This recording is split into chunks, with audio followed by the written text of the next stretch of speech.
In the rectangular region PQRS above, T is a point on side PS.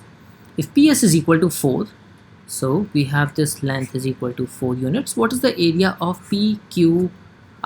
So we have to find out the area of this rectangle. The very first basic thing that we must learn here and we must know here is that in this particular case we can say that triangle QTR will be equal to half of area of rectangle PQRS. Now we can prove it by the two properties. For example, the area of this rectangle is L into B, while the area of this triangle is half of L multiplied by B. So the area of this triangle is half of area of the rectangle. However, let us see whether it is useful in this particular question or not. The first statement here says that triangle QTR is equilateral triangle. If this is an equilateral triangle, then all these three sides must be same and each of the angle here should be 60 degrees in this triangle. Now we know that this side is 4, that means QR should also be 4 because the opposite sides in case of a rectangle are equal. And if that is the case, then we can see that QT will also be 4 and TR will also be 4. But in that case, if we need to find out the height, there is also a property to find out the height of equilateral triangle.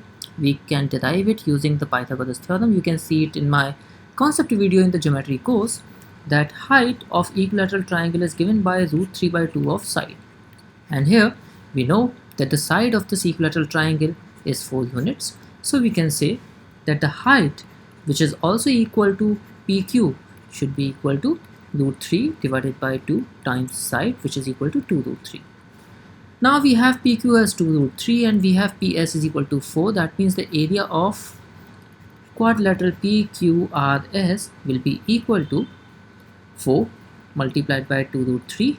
So the answer should be 8 root 3, and hence the first statement alone is sufficient to answer the question.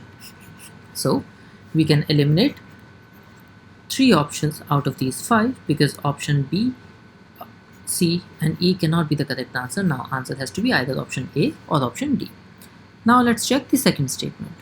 The second statement here says that segment PT and TS have equal length. Now PT and TS have equal length. That's absolutely fine, but it only confirms that triangle QRT is an isosceles triangle. And in isosceles triangle, we only know one side, which is QR, that is equal to 4. But the other two sides may have many possibilities, and therefore this statement alone will not be sufficient to answer the question.